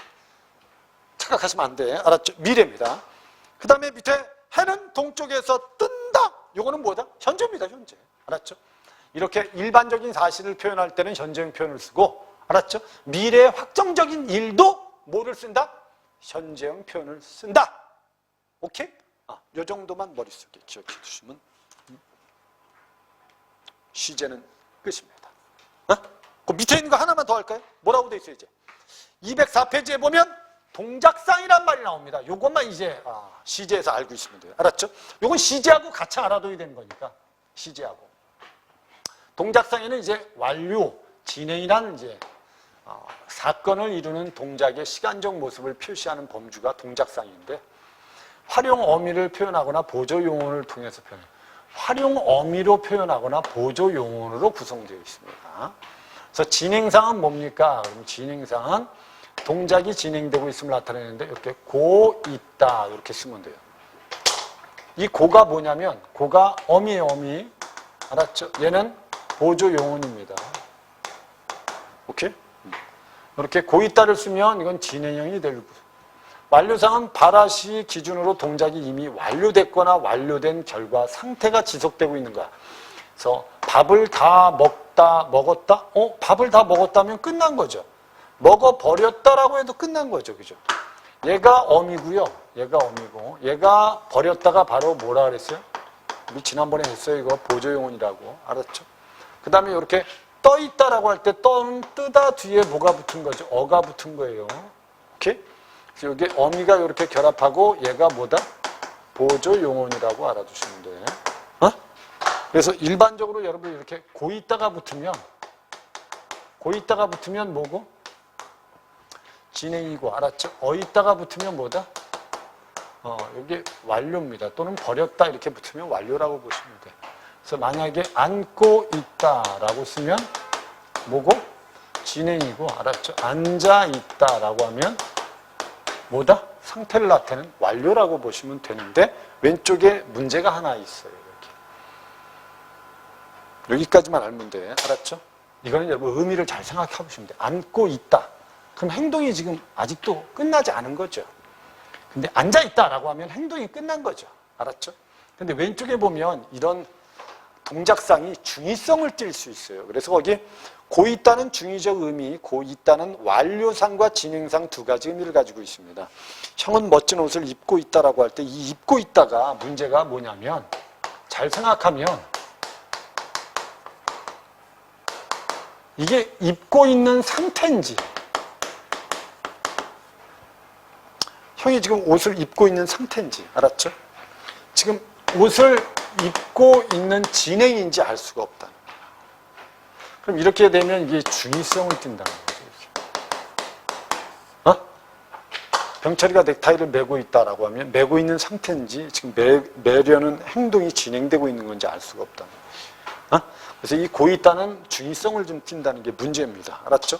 그래서 이런 중의성을 해소하려면 어떻게 쓰는 게 맞아요? 입고 있는 이렇게 또는 입고 있는 이런 말을 써주는 게 좋겠죠. 그죠? 그래야지 무슨 성이 해소가 돼요? 그렇지, 중의성이 해소가 되는 겁니다. 이해됐죠? 시제는 여기까지 하시면 됩니다. 이해되죠? 204페이지에 이제 피동하고 사동을 한번 봅시다. 이 피동은 여기서 더 깊이 들어가지 마세요. 맞죠? 그러니까 선생님이 말하고 싶은 건 이 피동하고 사동을 구별할 때는 가장 문장에서 뭐를 찾는 게 중요해요? 주어 찾기가 가장 중요해요. 이게 가장 중요합니다.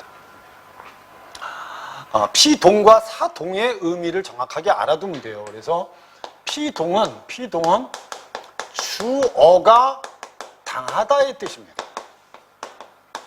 알았죠? 주어가 행위를 당하는 겁니다. 그럼 문장의 주어를 찾아서 주어가 행위를 당하는지 당하지 않는지 찾으면 되는 거고, 사동은 주어가 다른 대상에게 시키는 겁니다. 알았죠? 이게 사동입니다. 무슨 말인지 이해되죠? 그러니까 여기서 중요한 건 얘를 찾는 게 중요하다는 거예요. 얘를, 주어를 찾는 게 문장에서. 그럼 만약에 공예 홈이 파이다 라고 썼어요. 그럼 원래 이게 파이다라는 게 서술어인데 얘가 주어라는 건 알아야 되거든요. 알았죠? 얘가. 그럼 이 파인 것 자체가 주어가 파인 겁니다.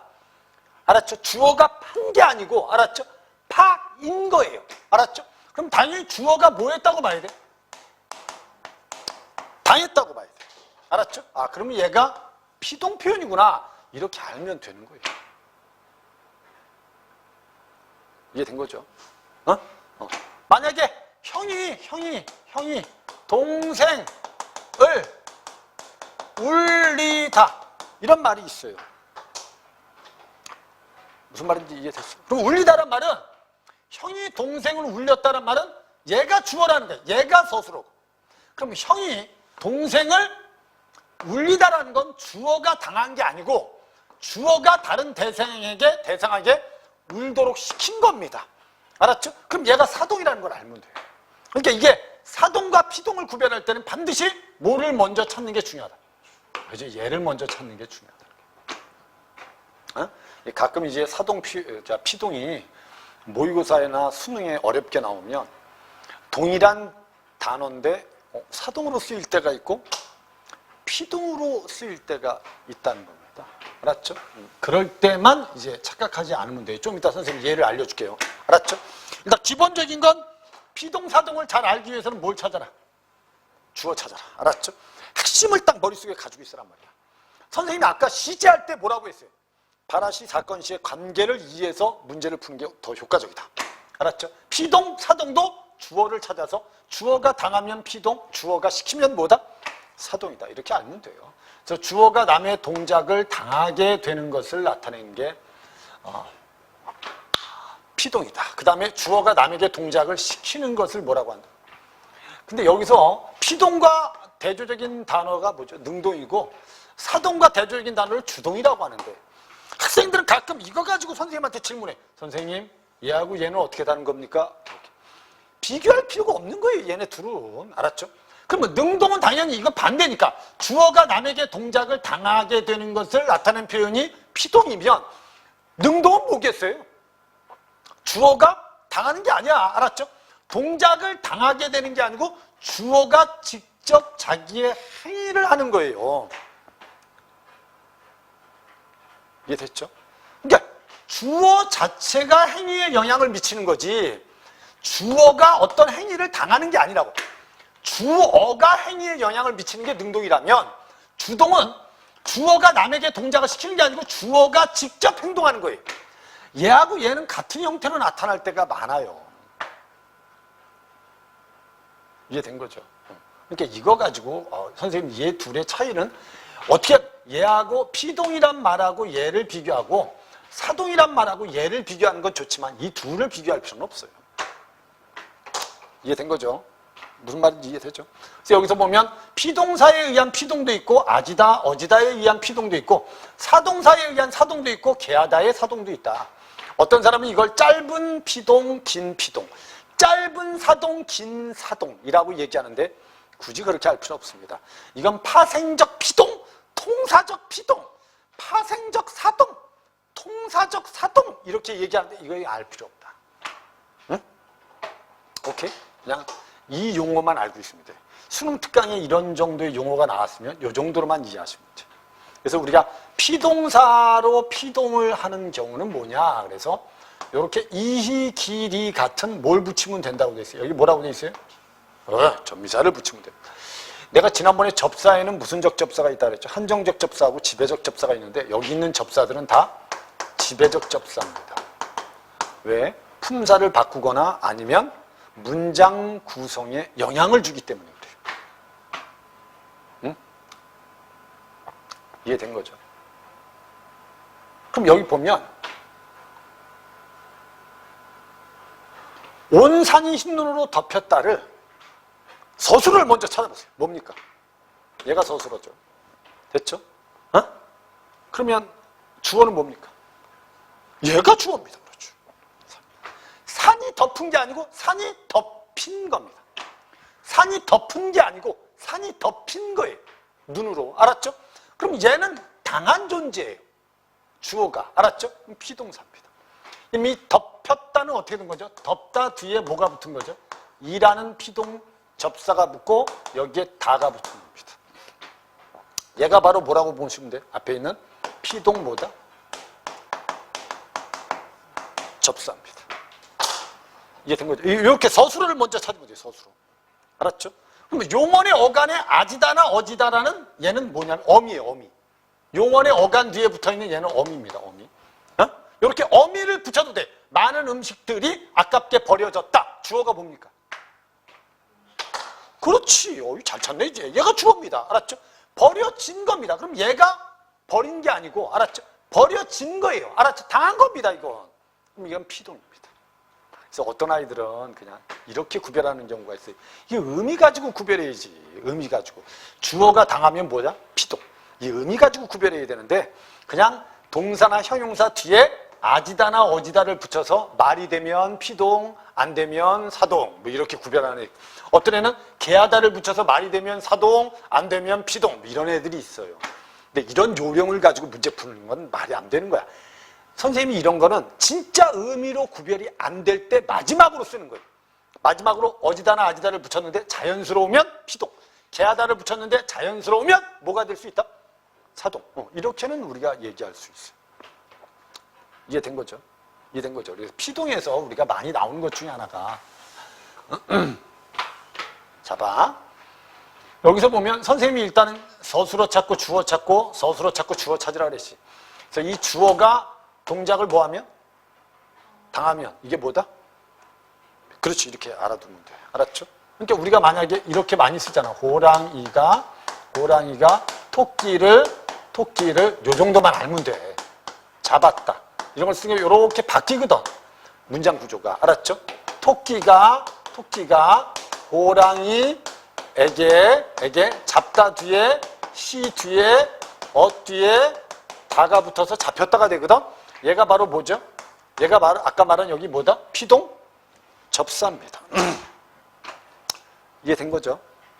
오케이? 그러니까 이런 게 문제라는 거야. 그러면 토끼가 호랑이에게 잡혔다라고 할 때 요게 능동문이라면 요게 능동문이야. 능동문은 호랑이의 행동이 직접 미친 거예요. 호랑이의 행동이 미친 겁니다. 이건 토끼가 행위를 당한 겁니다. 알았죠? 그럼 여기 있는 주어가 여기서 부사어가 되고 여기 있는 목적어가 여기서 뭐가 돼요? 주어가 되죠. 그래서 얘가 붙었기 때문에 문장 구조가 변했어요? 안 변했어요? 변했죠? 그럼 얘는 지배적 접사가 됩니다. 알았죠? 품사는 바꾼 거 아닙니다. 품사는 잡다나 잡히다나 동사는 똑같은데, 알았죠? 문장 구조에 영향을 미치면 이것도 지배적 접사라고 하는 거예요. 이해된 거죠, 이제? 요게 이제 능동문과 피동문의 차이다. 요렇게 그래서 뭘 붙이는 경우도 있고 접사를 붙이는 경우도 있고, 알았죠? 토끼가 호랑이에게 뭐 했다? 잡아졌다. 요렇게 써도 된다는 거야. 아지다를 붙여서. 그럼 요건 이제 잡다 뒤에 뭐 지 뒤에 됐죠? 뒤에 다가 붙은 거. 얘가 붙어도 뭐가 될 수 있다?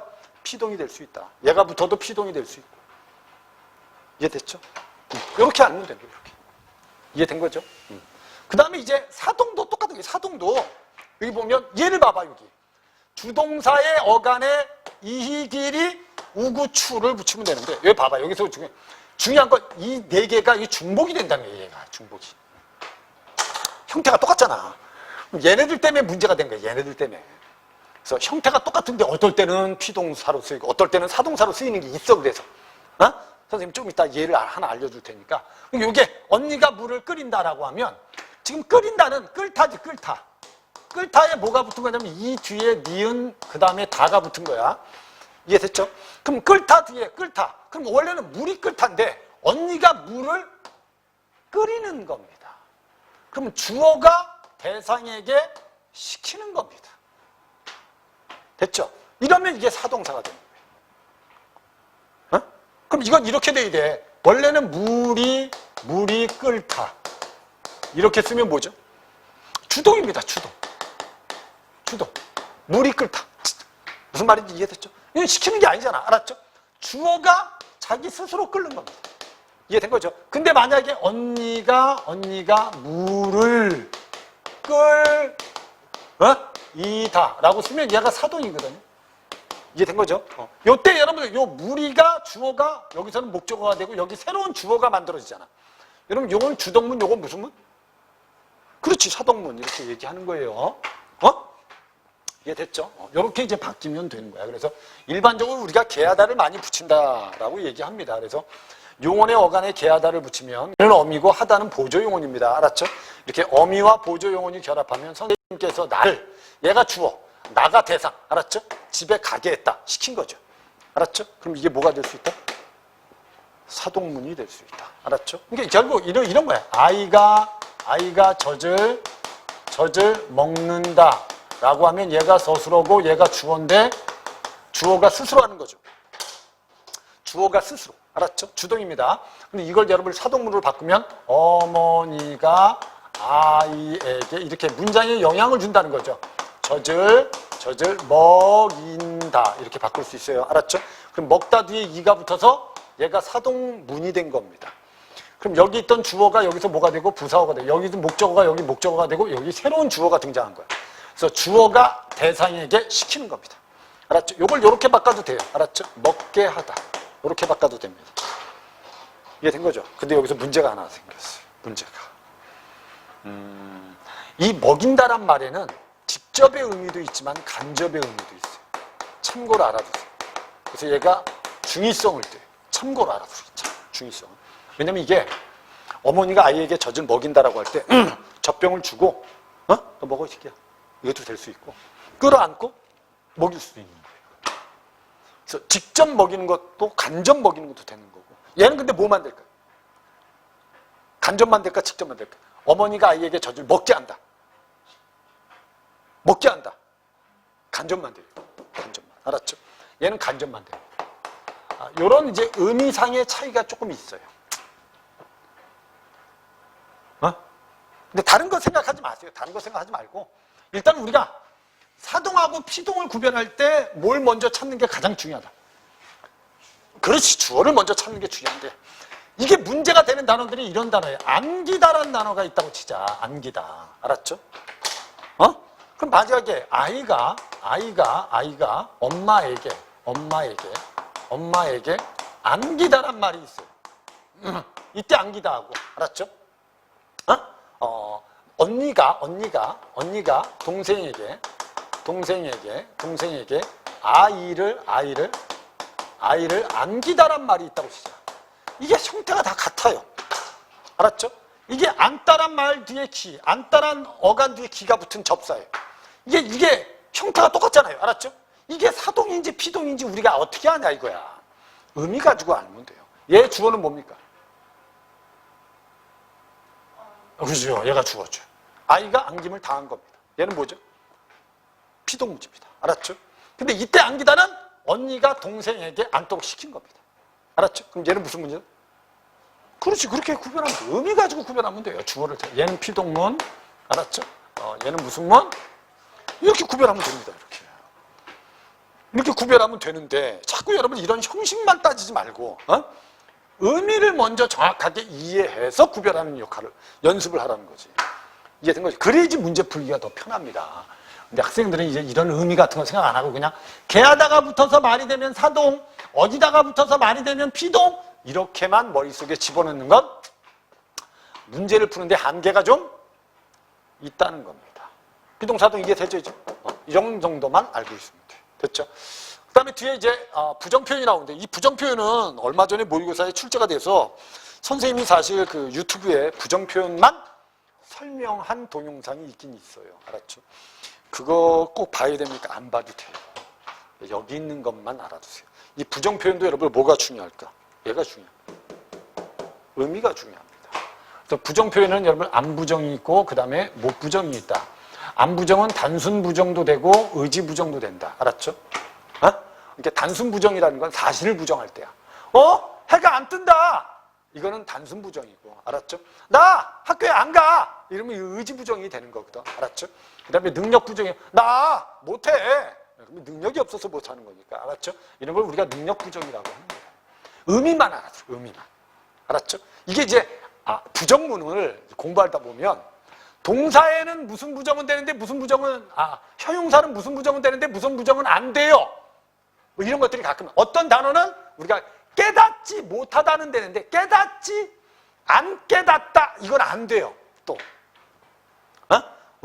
못 깨닫다는 돼야 안 돼요. 되죠? 깨닫지 못하다 돼야 안 돼요. 되죠? 그죠? 안 깨닫다는 안 돼요. 또 이게 그러니까 어떤 단어는 안 부정이 안 되는 단어가 있고 어떤 단어는 못 부정이 안 되는 경우도 있어요. 그건 과연 이제 이게 의지냐 능력이냐에 따라 이제 다를 수 있다는 거지.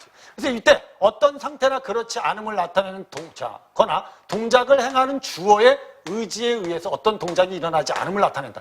그러면 어떤 상태가 그렇지 않음, 단순 부정. 알았죠? 주어의 의지에 의해서 동작이 일어나지 않음. 이게 무슨 부정? 그래 이렇게 보면 돼. 그래서 우리가 짧은 부정으로 표현할 때는 아니나 아니를 붙여서 기름진 음식은 안 먹고 싶다. 이럴 때. 그 다음에 긴 부정을 나타낼 때는 지 않다. 지는 어미, 않다는 보조용언입니다. 이게. 알았죠? 그래서 이렇게 얘네 둘은 뭐죠? 품사가? 얘네 둘은 부사입니다. 아니나 아니는 부사예요. 알았죠? 얘는 어미, 얘는 보조용언. 얘는 어미, 얘는 보조용언. 알았죠? 이런 관계입니다. 그래서 이게 기름진 음식은 먹고 싶지 않다. 이렇게 써도 된다. 알았죠? 요건 짧은 부정, 요건 긴 부정. 부사에 의한 부정은 짧은 부정. 됐죠? 보조용언에 의한 부정은 뭐다? 긴 부정. 이건 뭐 부정도 똑같은 거예요. 주어의 능력이나 그 밖의 다른 상황 때문에 그 일이 일어나지 못함을 나타낼 때 뭐다? 못 부정이라고 합니다. 이해됐죠?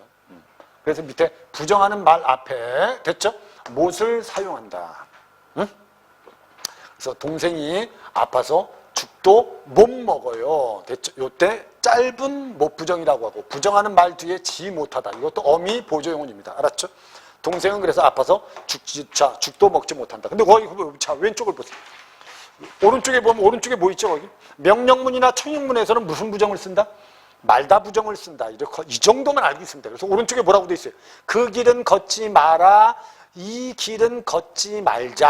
할 때 첫 번째 문장은 명령문이고 두 번째 문장은 청유문입니다. 알았죠?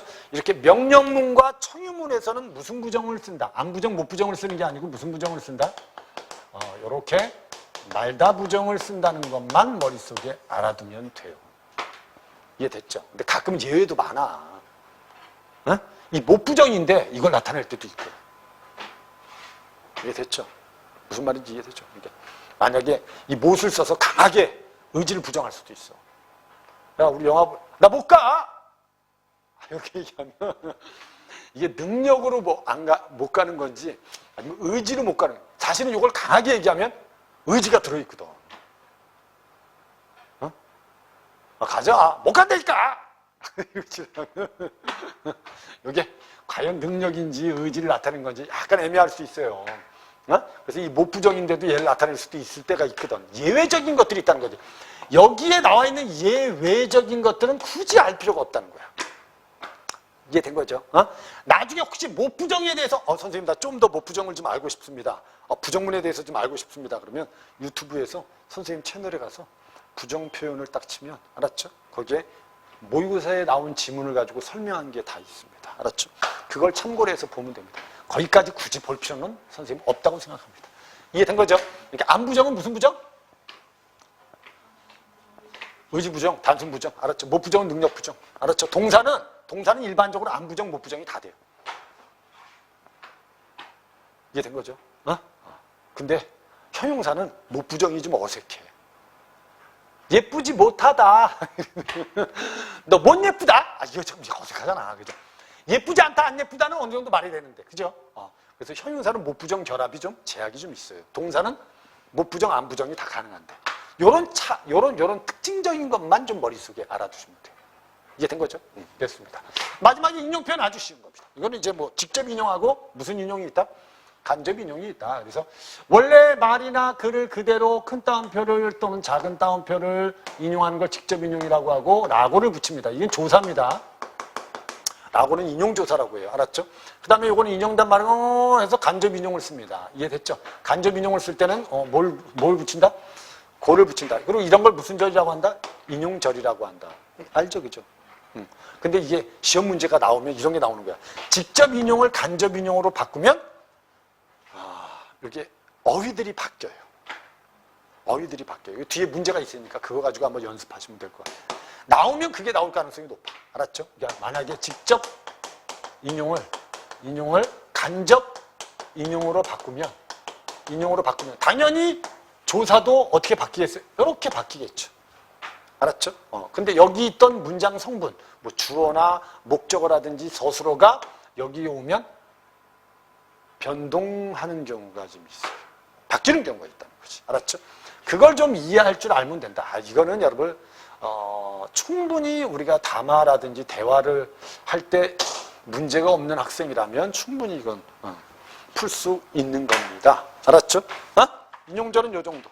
그래서 그 뒤에 문제 중에서 한 가지만 한번 연습을 해볼까요? 뒤에 207페이지를 한번 펴보세요.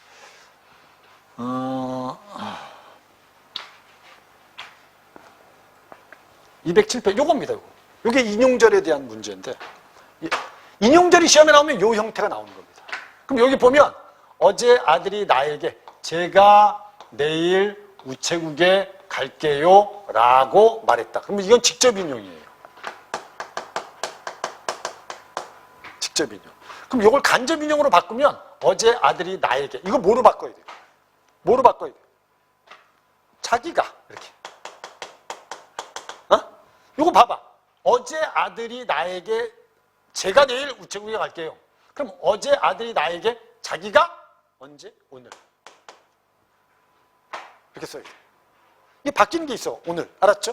그 다음에 우체국에, 이건 그대로. 우체국에 갈게요가 아니고 뭐라고 해야 돼?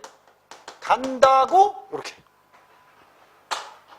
또는 가겠다고 이렇게. 그럼 여기서 보면 제가는 자기가로 바뀌고 내일은 오늘로 바뀌고 갈게요가 간다고로 바뀌었다는 거지. 서술. 이렇게 직접 인용을 간접 인용으로 바꾸면 이렇게 바뀌는 것들을 알고 있어야 된다. 이것도 똑같아. 여기로 구급차를 불러줘라고 할머니께서 말했어요. 그럼 이건 직접 인용이야. 알았죠? 근데 이걸 간접 인용으로 바꾸면 할머니께서는 여기가 아니고 뭐죠? 거기로 이런 거지. 여기는 할머니한테 가까운 거거든. 알았죠? 거기로 구급차를 이렇게 구급차를 불러줘가 아니고 뭐라고 얘기해야 되죠? 거기 이렇게 해야 돼. 보내달라고 이렇게 바뀌어야 돼요. 그럼 여기 있는 여기가 거기로 바뀌었고 불러줘가 보내달라고로 바뀌었다는 거지. 만약에 인용절이 시험에 나오면 이런 형태의 문제가 나올 가능성이 제일 큽니다. 그거 말고는 출제 가능성은 그리 높지 않습니다. 알았죠? 인용절은 이해된 거죠? 여기까지만 알고 있으면 될 것 같아요. 오케이? 됐습니다. 그 다음에 이제 앞에 있는 거를 한번, 문제를 한번 보면, 1번 문제는 뭐라고 돼 있어요? 앞 페이지에. 206페이지에 보면 문제가 있죠. 1번 문제는 간단합니다, 그냥. 여기서 자료를 바탕으로 문장 성분에 대해서 탐구해 보세요. 해서, 여기 뭐라고 돼 있어요? 독립성분을 모두 찾았고, 뭐 이렇게 돼 있죠, 그죠? 여기 보면 주성분을 모두 찾고 부성성분을 찾아라. 찾아볼까요? 이게 보면, 진한, 이거 뭐죠? 관용어, 회의에서, 부사어, 독립어. 알았죠? 솔직히 부사어. 저는 상대편 주장을 이해하지 못했다 하면 이거 뭐죠? 주어. 됐죠? 상대편 관용어. 이거 뭐죠? 목적어. 이거 서술. 이렇게 보시면 되거든. 그럼 주성분에 해당하는 건 뭐겠어요? 얘가 주성분이죠. 얘가 주성분이네. 맞잖아. 주어 서술. 이해된 거죠? 뭐하고 뭐? 주어 서술.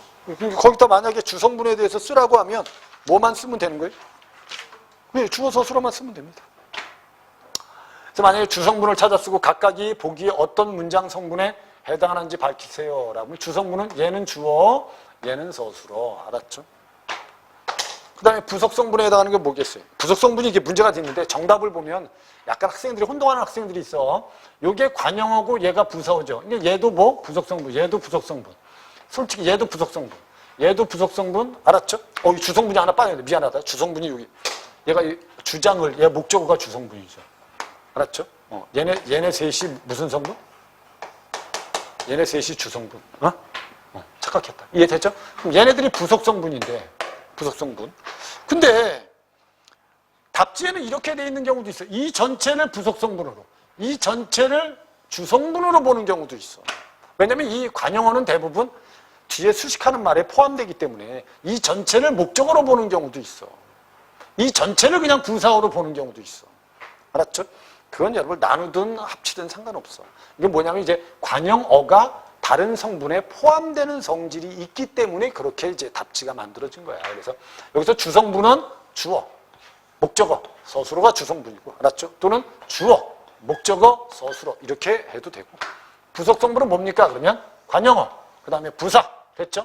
부사어, 관형어 이렇게 해도 되고, 이해된 거죠? 또는 이 전체를 합쳐서 그냥 부사어, 그 다음에 얘도 부사어, 얘 관형어 이렇게 봐도 돼. 됐죠? 독립성분은 뭐밖에 없다? 얘밖에 없다. 오케이? 이 정도만 뭐 문장 성분을 구별할 줄 알면 되지 않나. 된 거죠? 된 거죠? 그 다음에 이제 3번 문제를 보면 3번 문제는 봅시다. 3번 문제는 이제 문장에 대해서 우리가 기본을 배웠으니까 이 정도만. 나는 내 주어를 찾으라 했어. 나는 그 사람이 천재임을 단번에 알아차렸다. 알아차렸다가 누가? 나는이 알아차린 거야. 얘 주어죠.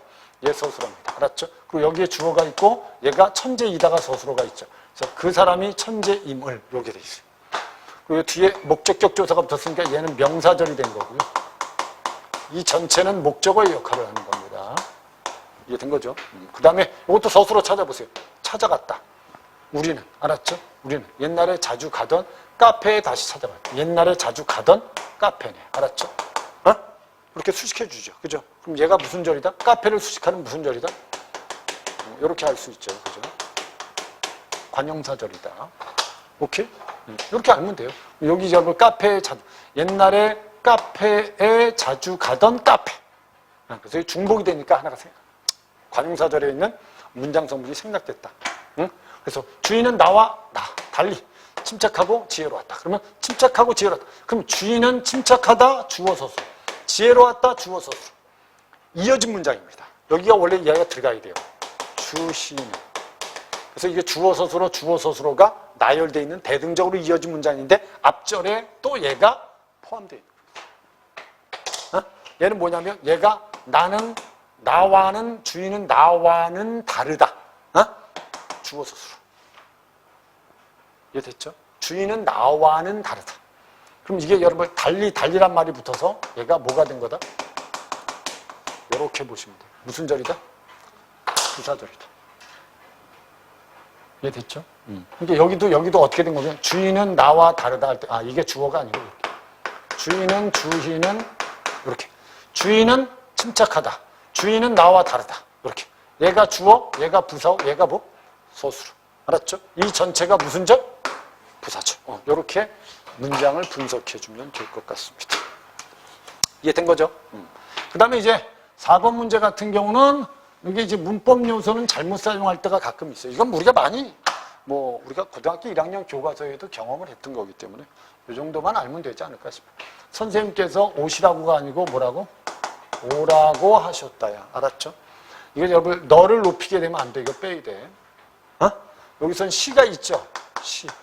이건 선생님을 높인 거기 때문에 이거는 주체 높임이 돼야 됩니다. 이해됐죠? 그 사람은 벌써 갖는 모양이다. 이때 갖는 모양이다 할 때 갖는이란 말을 쓰면 안 돼. 이 갖는은 원래는 뭐라고 써야 돼? 갖 모양이다야. 알았죠? 이게 원래 가다라는 동사 뒤에 뒤에 니은 이거 붙을 수는 없어. 는 이렇게 붙을 수는 없어. 얘는 결합할 수 없어요. 그냥 얘만 붙어도 뭐가 될 수 있다. 요 니은만 붙어도 뭐가 될 수 있다? 과거가 될 수 있습니다. 그래서 갖는 모양이다. 우리가 근데 이 문장 무의식적으로 이렇게 쓰는 사람들이 많아. 그 사람 벌써 갖는 모양이다. 이렇게. 쓰는 사람이 많은데 이렇게 갖 모양이다가 맞아. 알았죠? 갖 모양이다. 그러면 뭘 나타낸 거다? 과거 시제를 나타낸 거다. 됐죠? 그렇게 되어지고는 되다 자체가 이미 피동인데 뒤에 어지다를 또 붙인 거야. 그래서 이런 걸 이중피동이라고 하는 거야. 어? 이 이중피동은 원래 번역2의 말투기 때문에 사용하면 안 됩니다. 알았죠? 어지다를 빼버리면 돼요. 그래서 이거 쓰면 그렇게 생각되지 않습니다. 됐죠? 오케이? 그 다음에 나한테 그 사람 좀 소개시켜줘 할 때 시켜는 이건 사동 표현인데 이건 지나친 사동 표현이다. 이건 쓰면 안 된다. 그냥 소개해줘. 이렇게 쓰는 게 맞다. 이거는 우리가 이제 고등학교 1학년 때 올바른 문장 표현 할 때 많이 본 겁니다. 알았죠? 이런 것들이 왜 잘못됐는지 그 이유만 정확하게 이해하시면 돼요.